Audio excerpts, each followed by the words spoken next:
Bonjour à tous. Aujourd'hui, nous allons nous intéresser à une œuvre nommée Le Cousin Pons. Il s'agit d'un roman d'Honoré de Balzac, paru sous forme de feuilleton en 1847.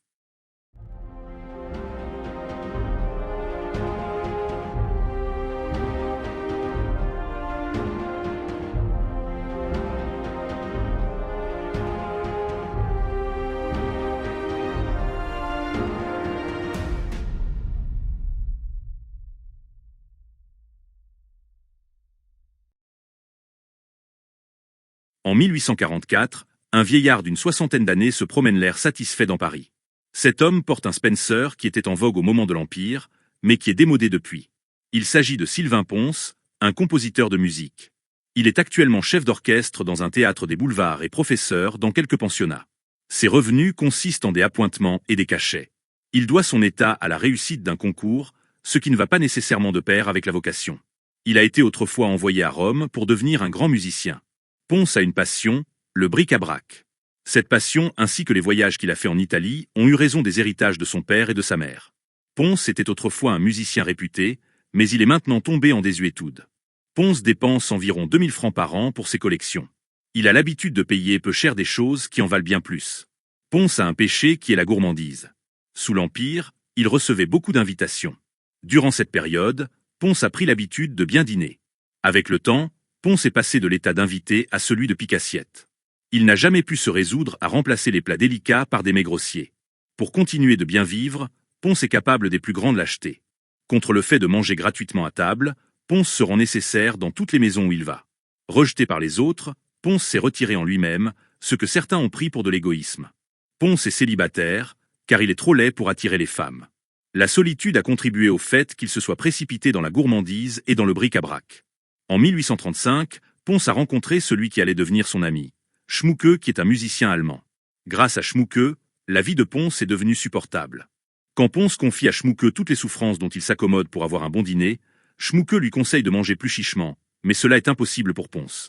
Schmucke et Pons habitent ensemble dans un appartement situé rue de Normandie dans le Marais. Comme ils font beaucoup de sorties ensemble, les Parisiens les surnomment les deux casse-noisettes. Les deux amis ont dans leur cœur d'une délicatesse excessive. Balzac utilise l'image du grain de sable, qui est certes broyé par les convois, mais qui peut causer la gravelle si ce grain de sable entre dans les reins d'un homme. Les deux hommes ont un emploi du temps. Ils se lèvent à 7 heures, puis donnent leurs leçons dans des pensionnats. Pons se rend au théâtre l'après-midi. Le soir, les deux amis se rencontrent au théâtre, où Pons a placé Schmucke en tant que copiste. Au moment où Pons et Schmucke se sont rencontrés, Pons venait d'obtenir un bâton de chef d'orchestre, la compagnie Gaudissart ayant besoin d'un chef d'orchestre passable. Les deux amis sont excessivement aimés au théâtre, bien qu'ils y soient exploités. Schmucke sait que son ami va de plus en plus mal, car son métier de parasite devient de plus en plus difficile. Pons ne peut plus que dîner dans le cercle de sa famille, qui est un terme que Pons étend trop loin.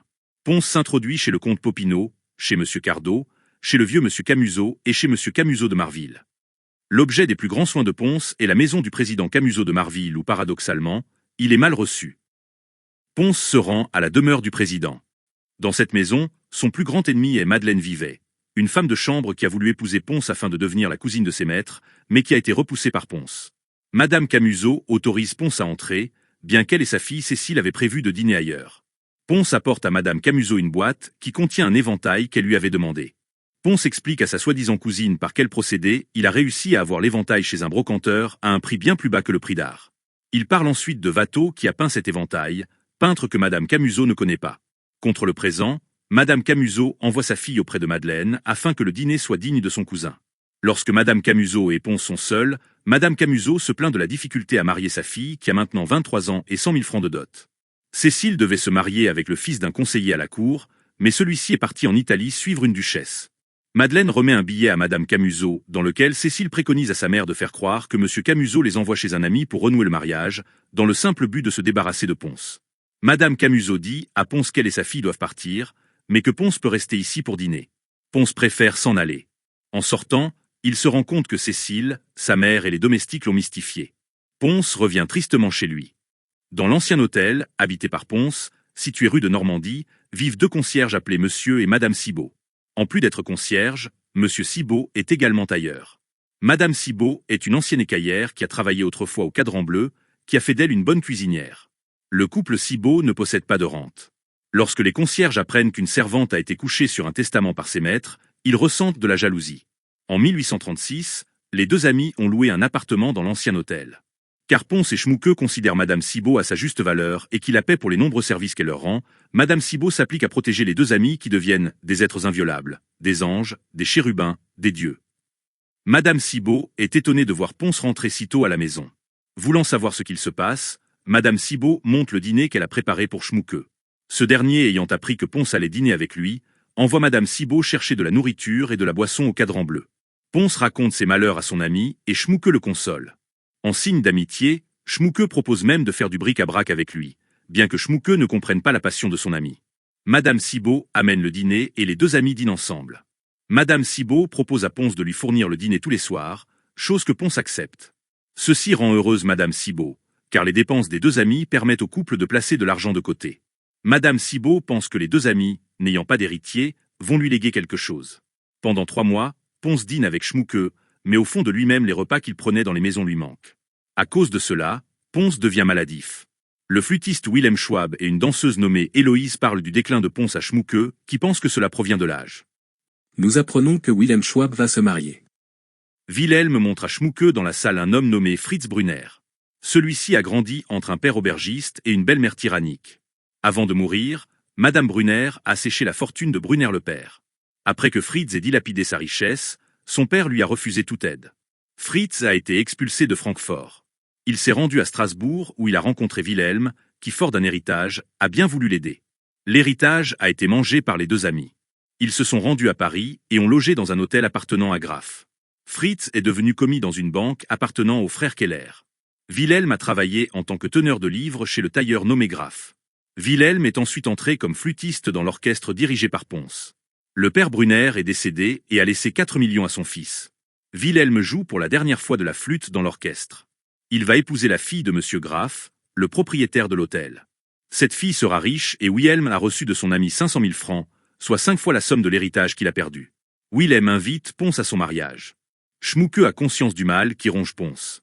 Alors que Madame Camusot se tourmente peu de l'absence de Pons, son mari s'en inquiète. Par hasard, Pons rencontre le comte Popinot. Lorsque le comte l'interroge sur la raison de sa disparition, Pons lui raconte sa mésaventure dans la maison du président Camusot de Marville. Cette histoire remonte aux oreilles du président, qui fait des remontrances à sa femme, à sa fille et aux domestiques.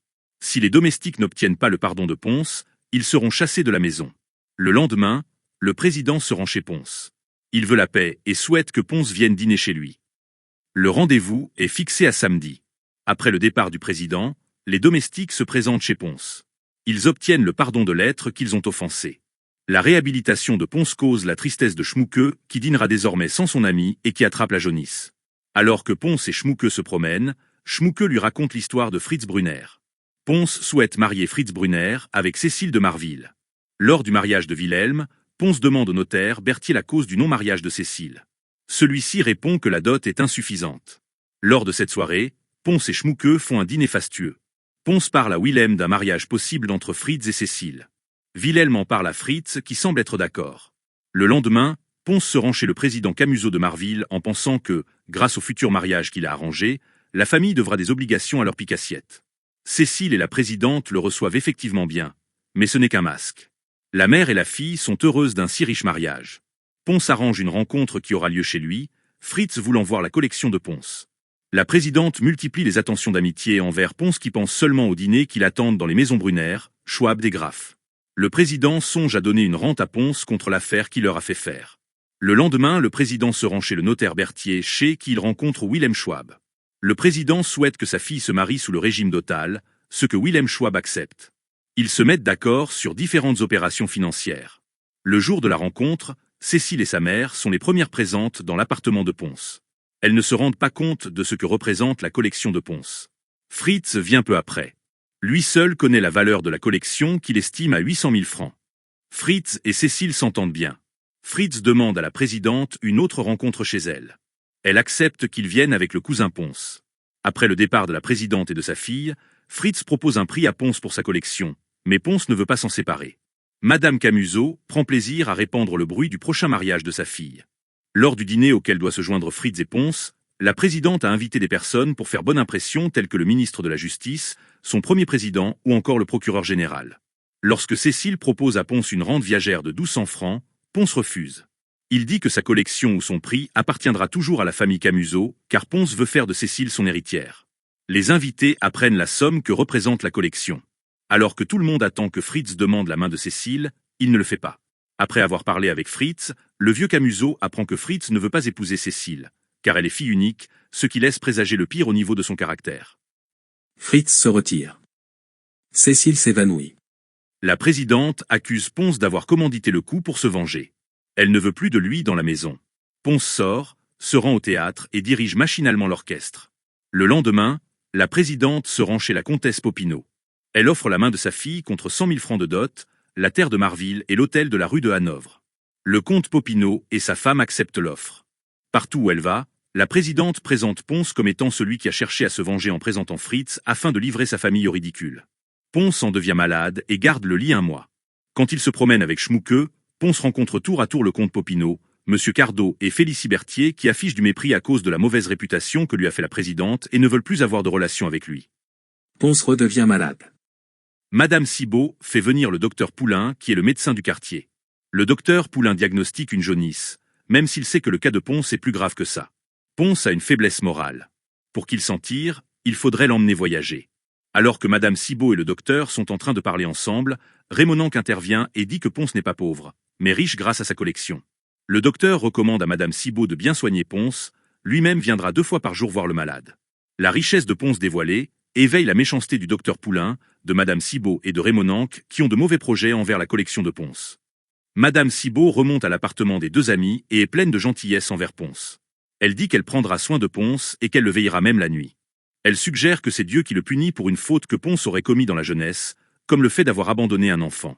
Ponce a beau répéter qu'aucune femme ne s'est intéressée à lui à cause de sa laideur, Madame Cibot ne le croit pas. Elle énerve tellement Ponce que Schmucke la force à partir. Elle s'écrie contre la soi-disant brutalité de Schmucke. Ce dernier demande juste que Ponce soit soigné. Madame Cibot dit qu'elle le fera uniquement par bonté de cœur. Alors que Schmucke pense que Madame Cibot est un ange, Ponce reste méfiant. Madame Cibot est heureuse de savoir que les 2 amis n'ont pas d'héritier, ce qui facilite ses chances de paraître sur un testament. Madame Cibot rêve d'habiter la campagne avec son mari. Alors que Rémonanque voudrait savoir quel est le prix de la collection, Madame Cibot pense que cette information ne sera importante que plus tard. Le lendemain, Madame Cibot se rend chez la voyante Madame Fontaine afin de savoir si elle aura des rentes dans l'avenir. Madame Fontaine dit que Madame Cibot réussira dans son affaire, mais qu'elle sera assassinée par 2 forçats évadés à cause de sa fortune dans le village où elle s'installera avec son second mari. Madame Cibot oublie les malheurs annoncés et ne pense qu'au moyen de réussir son projet. Quelques jours plus tard, elle demande à Rémonanque comment évaluer la richesse de Ponce. Rémonanque lui conseille de faire appel à M. Magus, qui est un expert et un collectionneur d'œuvres d'art. Rémonanque et Madame Cibot demandent à Magus d'estimer la valeur des tableaux de Ponce. Magus et Ponce sont rivaux depuis longtemps, et Magus est heureux à l'idée de pouvoir examiner la collection de Ponce. Madame Cibot va l'introduire dans l'appartement de Ponce le jour même. Schmucke remplace Ponce au théâtre et dans les pensionnats. Il souffre de la maladie de son ami. Pendant que Schmucke est à l'extérieur en train de gagner de l'argent pour son ami, Madame Cibot, que Schmucke prend pour une perle, est maîtresse de l'appartement et du malade. Elle est douce envers Ponce dans l'espoir que son nom soit écrit sur son testament.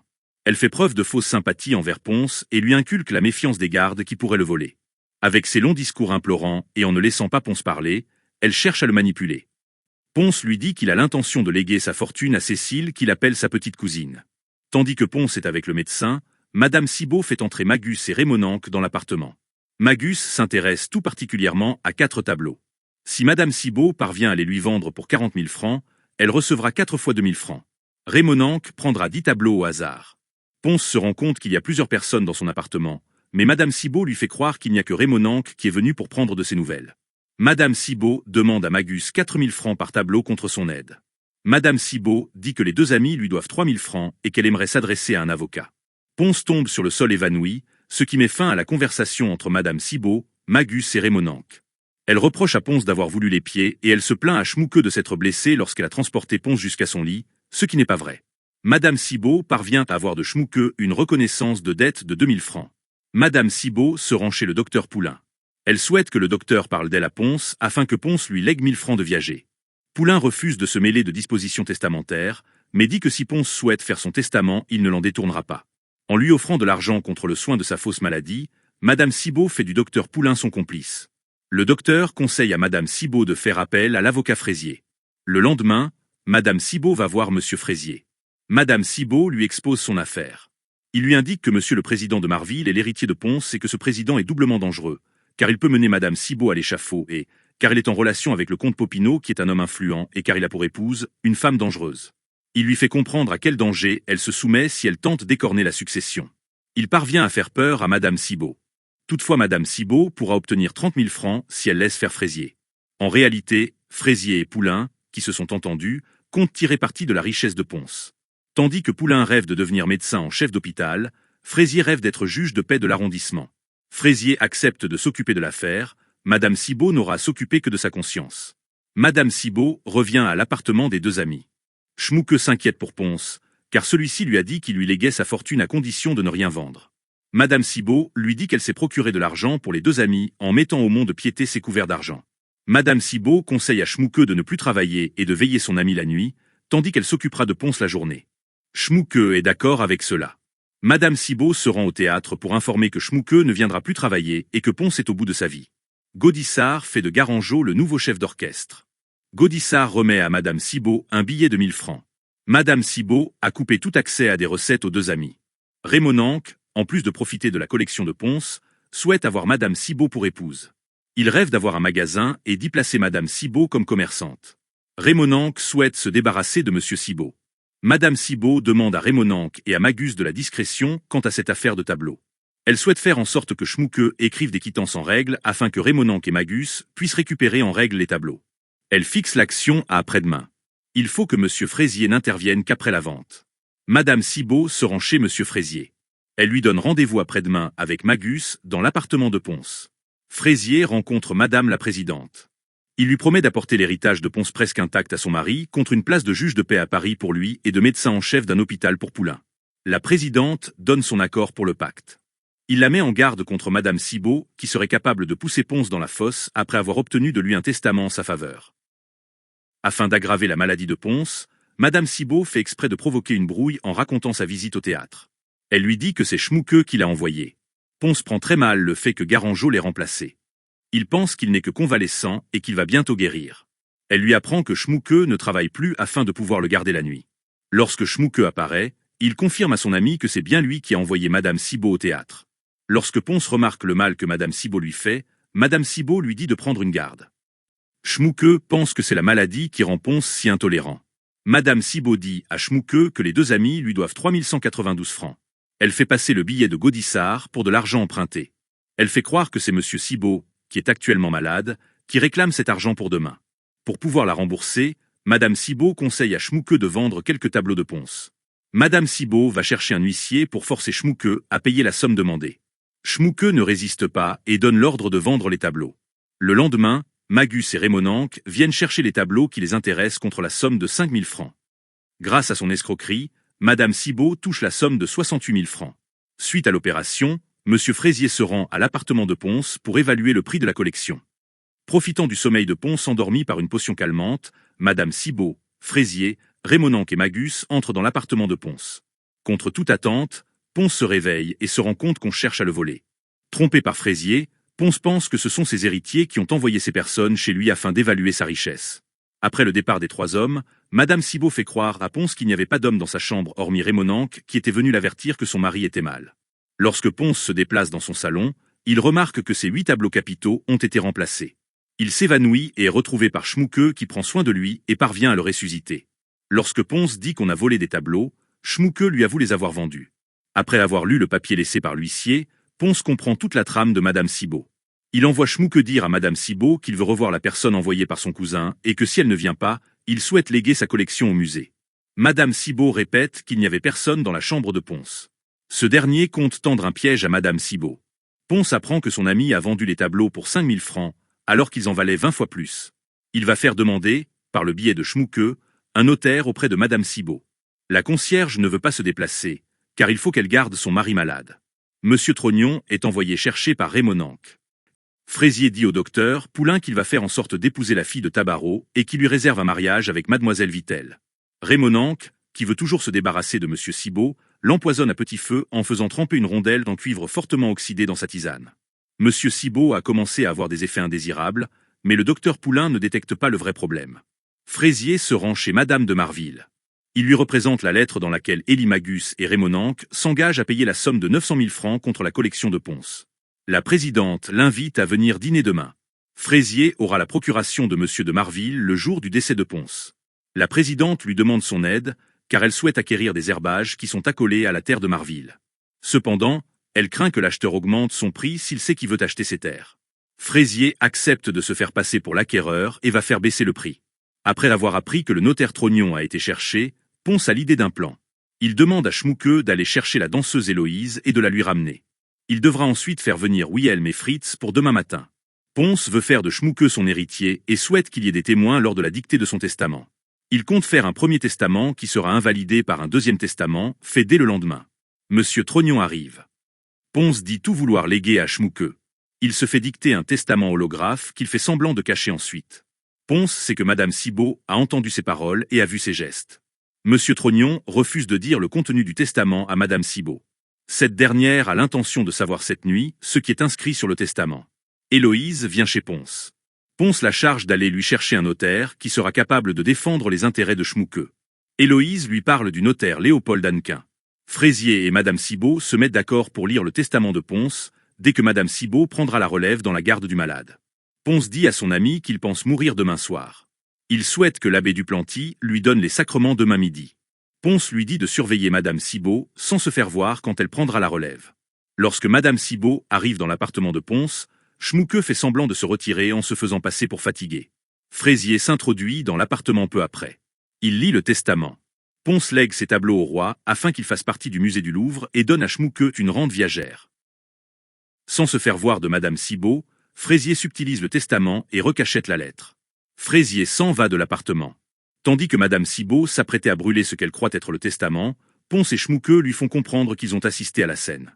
Madame Cibot parvient tout de même à partir avec un petit tableau qu'elle a caché sous sa robe. Le lendemain, Raymond Nank dit à Madame Cibot qu'il pourra échanger ce tableau contre 20 000 francs si elle l'épousait et qu'elle ne pourra pas le vendre cher seule, car elle n'a pas les documents nécessaires. Elle accepte de confier le tableau à Raymond Nank contre une reconnaissance. Il lui propose de la placer dans un magasin de curiosités et de devenir son mari. Mourant, Monsieur Cibot reçoit les sacrements. Léopold Hannequin, Schwab et Brunner parviennent à monter dans l'appartement de Pons sans se faire remarquer. Pons fait un nouveau testament qui invalide celui de la veille. Pons reçoit l'extrême-onction de l'abbé Duplanty. Le docteur Poulain pense placer auprès de Schmucke Madame Cantinet et Madame Sauvage dans le but de le faire surveiller. Il veut faire passer Madame Sauvage comme offerte par l'abbé Duplanty afin d'atténuer la méfiance des deux casse-noisettes. L'abbé parvient à convaincre Schmucke d'accepter Madame Cantinet à ses côtés. Pons est également d'accord.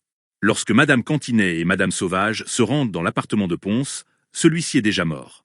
Schmucke doit faire face à la froideur de Madame Sauvage, qui a l'habitude de s'occuper des personnes décédées. Dès que Fraisier apprend la mort de Pons, il se rend chez la présidente afin d'obtenir la procuration. Puisque Schmucke, sous le choc du décès, ne parvient pas à répondre aux deux dames qui pensent aux commodités, Madame Sauvage prend l'argent qui reste de la vente des tableaux. Le lendemain matin, Schmucke est obligé de se séparer un temps du cadavre de Pons, car il faut qu'il certifie le décès de Pons à la mairie. En chemin, Raymond Nank dit à Schmucke qu'il est l'héritier de Pons et il lui conseille de se faire représenter par l'huissier Tabarot. Schmucke est accosté par un courtier travaillant pour un entrepreneur de monuments funéraires nommé Sonnet, qui propose de s'occuper de l'enterrement. Schmucke est incapable d'agir et de parler, si bien qu'il ne répond pas au courtier et au garçon de bureau qui demandent des informations sur Pons. Schmucke est ramené tant bien que mal à l'appartement. Le courtier l'a suivi jusqu'à là pour avoir affaire avec lui. Sitôt le courtier parti, Schmucke est dérangé par un courtier d'embaumement, puis par le fournisseur des bières de la paroisse. Après que Madame Sauvage lui en ait parlé, Schmucke accepte de se décharger de ses affaires auprès de Monsieur Tabarot. Villemot, qui est le premier clerc de Monsieur Tabarot, vient à Schmucke et lui fait signer un papier qui signifie qu'il laisse à Tabarot toutes les affaires de la succession. Schmucke finit par s'endormir. Quand il se réveille, le corps de Pons n'est plus dans l'appartement, mais à l'église. Schmucke, en tant que légataire universel, doit conduire le deuil et s'habiller en noir. Le maître de cérémonie et Villemot mettent un manteau de deuil à Schmucke. Fraisier est présent en tant que fondé de pouvoir de Monsieur le Président Camusot. Le courtier de la maison Sonnet et le gagiste du théâtre nommé Topinard viennent, ce qui fait qu'il y a 4 personnes pour garnir les 4 glands. Ils se rendent tous à l'église, sauf les 2 femmes qui restent dans l'appartement. Le convoi de Pons et le convoi de Monsieur Cibot se retrouvent ensemble. alors que celui de Pons n'est suivi que par Schmucke tandis que celui de M. Cibot est suivi par beaucoup plus de monde. Le convoi se déplace à l'église, puis au cimetière. Quand le cercueil est descendu dans le trou, Schmucke s'évanouit. Le courtier de la maison Sonnet et Vitelot montre à Schmucke un projet de tombe représentant la musique, la sculpture et la peinture qui coûtera 7000 francs. Topinard fait comprendre que le testament de Pons sera attaqué et que ce sera le président Camusot qui sera l'héritier. Topinard raccompagne Schmucke chez lui. Fraisier reproche à Madame Cibot de n'avoir pas joué franc jeu avec lui. En lisant le catalogue de Pons, il a remarqué que certains tableaux ont disparu et ont été remplacés par d'autres. Madame Cibot et Rémonanque lui disent que les tableaux n'ont pas été volés, mais vendus par Schmucke à Rémonanque et à Magus. Rémonanque menace de s'entendre avec les marchands afin que Fraisier ne puisse pas vendre les tableaux à un prix convenable. Gaudissart et Topinard parlent ensemble. Gaudissart lui conseille de ne pas se mêler de la succession de Schmucke. En effet, le comte Popinot est le protecteur de Gaudissart. Le fils du comte Popinot est marié avec la fille du président de Marville. Monsieur de Marville, en plus d'avoir un rôle important au palais, est l'héritier de Pons. Schmucke perd son seul protecteur. Le lendemain, le juge de Pévitel, son greffier et Fraisier entrent dans l'appartement de Schmucke. Ils viennent apposer les scellés sur ordre du président Camusot. Fraisier présente Schmucke comme un étranger qui a su faire à son profit un testament qui va être déposé au tribunal. Le bail de l'appartement n'est pas au nom de Pons et de Schmucke, mais seulement de Pons. Schmucke va être mis à la porte. Schmucke ne résiste pas et part de lui-même. Schmucke rencontre Topinard, qui même s'il s'est fait rabrouer par Gaudissart, accepte d'héberger Schmucke chez lui. Topinard habite dans une maison de pauvres avec sa femme et ses 3 enfants. Schmucke logera dans la mansarde. Il faut de l'argent pour un minimum meubler l'endroit. Schmucke se rend au théâtre pour toucher ses appointements. Gaudissart révèle avoir donné 1000 francs de gratification. Schmucke devine que la portière l'a volé. Gaudissart donne un peu d'argent et va s'arranger pour que Schmucke obtienne une certaine somme de rente viagère. Il souhaite en réalité se faire un mérite auprès de la jeune vicomtesse Popinot et de sa mère. Apprenant ce que Topinard a fait pour Schmucke, Gaudissart offre à Topinard la place de caissier. Schmucke devra se rendre ce soir à 4 heures chez le notaire Berthier afin de toucher une somme d'argent. Schmucke apporte de l'argent, des gâteaux et des fleurs au ménage Topinard. Madame Camusot de Marville est alarmée. En effet, Godeschal et Berthier viennent dire que le testament effectué avec le notaire Léopold Hannequin est inattaquable. Fraisier amène à la présidente une assignation qui invalide le testament en faveur de Schmucke et rend Schmucke coupable d'avoir essayé de capter l'héritage. Ce document est destiné à faire peur à Schmucke afin qu'il renonce à l'héritage et accepte une simple rente viagère. Après le départ de Fraisier, Gaudissart vient voir la présidente qui est heureuse de pouvoir toucher l'héritage et ne donner qu'une rente à Schmucke. À 4 heures sont réunis le notaire Berthier, Fraisier qui est le rédacteur de la transaction, Tabarot qui est le mandataire de Schmucke et Schmucke. Schmucke ne fait pas attention à la lecture de l'acte, mais le signe tout de même. Il est trop heureux de toucher l'argent qu'on lui donne, seulement, car il souhaite enrichir la famille de Topinard. Ils sont dérangés par Topinard qui apprend à Schmucke qu'il vient d'enrichir des monstres et qu'il faut qu'il accepte le procès. En lisant l'assignation apportée par Topinard, Schmucke reçoit un coup mortel. Il décède 10 jours plus tard. Fraisier est nommé juge de paix, le président est nommé député. La collection de Pons tombe dans les mains du comte Popinot. Madame Camusot, sa fille et le président parlent en bien de Pons, alors qu'il le méprisait peu auparavant. Topinard est devenu caissier. La nouvelle Madame Rémonanque ne s'est pas retirée à la campagne et reste dans son magasin. Rémonanque est décédée après avoir voulu empoisonner sa femme. Pons n'est pas un homme de son temps. Le début du roman souligne le décalage entre la mode de 1844 et la manière dont est habillé Pons. Pons porte un Spencer d'un autre temps. Il est habillé à la mode de l'Ancien Empire. Pons est également en dehors de la mode avec sa musique. Autrefois, sa musique fonctionnait bien car il était dans l'air du temps. Mais au temps du récit, sa musique est passée de temps. Il est chef d'orchestre dans un théâtre. Il a été engagé, car le théâtre avait besoin d'un chef d'orchestre pas trop mauvais qu'il pouvait payer peu cher. Il n'est même pas sûr que Pons ait été un jour un bon musicien. Il ne doit son métier qu'à la réussite d'un concours. Le texte souligne que la réussite d'un concours ne va pas toujours de pair avec le génie. Pons par ailleurs prend sa carrière de musicien non pas comme une vocation, mais comme un état. Pons est également en décalage par rapport aux autres, car il est bon et naïf, alors que les autres personnages, hors Schmucke, sont mauvais et cupides.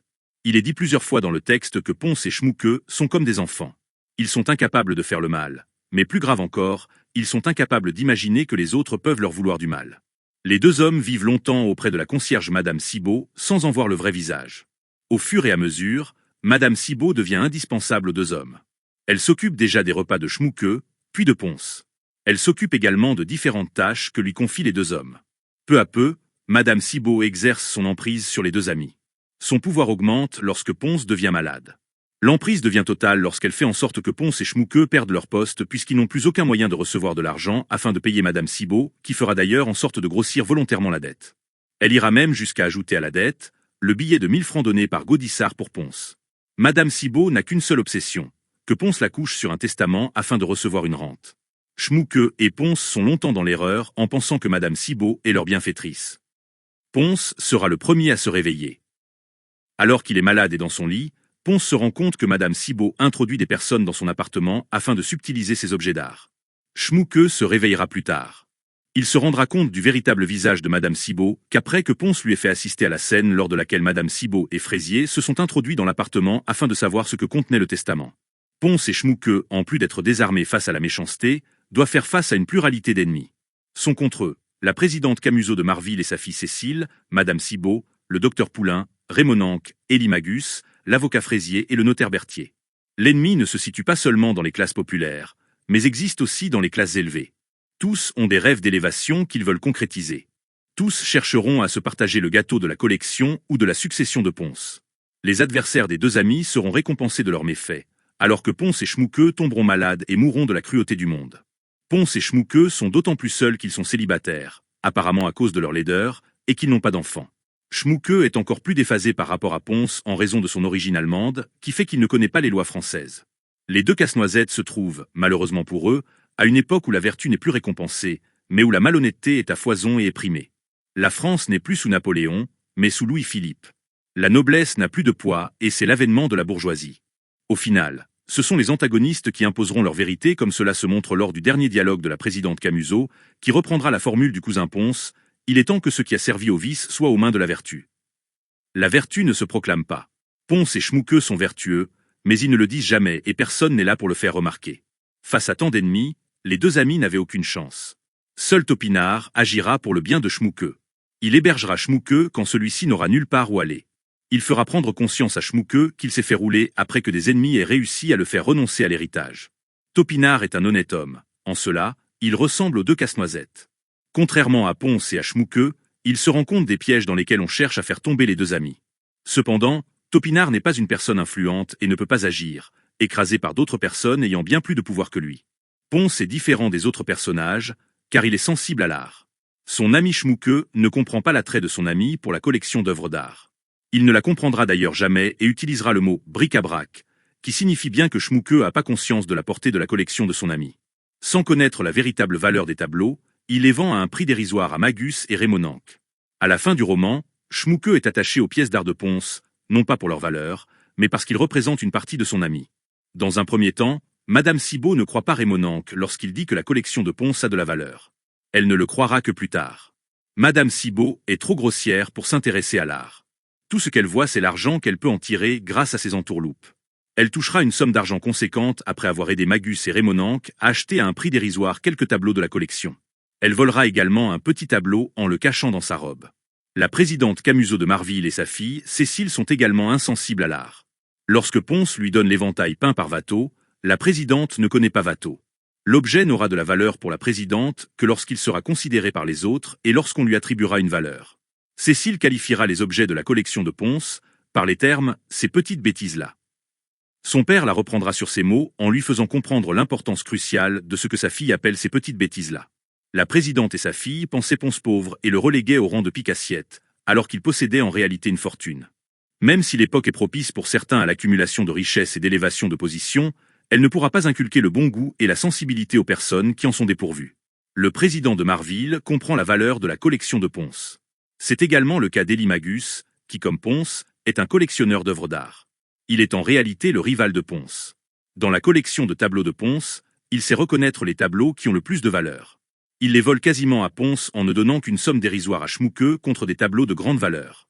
Raymond Nank connaît lui aussi la valeur de la collection de Pons. Tout comme Élie Magus, il achètera à piètre prix plusieurs tableaux de Pons par le biais de Schmucke. Aux yeux du moraliste, il se rencontrait cependant en cette vie des circonstances atténuantes. En effet, l'homme n'existe que par une satisfaction quelconque. Un homme sans passion, le juste parfait, est un monstre, un demi-ange qui n'a pas encore ses ailes. Les anges n'ont que des têtes dans la mythologie catholique. Sur terre, le juste, c'est l'ennuyeux grandisson, pour qui la Vénus des carrefours elle-même se trouverait sans sexe. Or, excepté les rares et vulgaires aventures de son voyage en Italie, où le climat fut sans doute la raison de ses succès, Ponce n'avait jamais vu de femme lui sourire. Beaucoup d'hommes ont cette fatale destinée. Ponce était monstre-né. Son père et sa mère l'avaient obtenu dans leur vieillesse, et il portait les stigmates de cette naissance hors de saison sur son teint cadavéreux, qui semblait avoir été contracté dans le bocal d'esprit de vin où la science conserve certains fœtus extraordinaires. Cet artiste, doué d'une âme tendre, rêveuse, délicate, forcé d'accepter le caractère que lui imposait sa figure, désespéra d'être jamais aimé. Le célibat fut donc chez lui moins un goût qu'une nécessité. La gourmandise, le péché des moines vertueux, lui tendit les bras. Il s'y précipita comme il s'était précipité dans l'adoration des œuvres d'art et dans son culte pour la musique. La bonne chère et le bric-à-brac furent pour lui la monnaie d'une femme. Car la musique était son état. Et trouver un homme qui aime l'état dont il vit? À la longue, il en est d'une profession comme du mariage, on n'en sent plus que les inconvénients.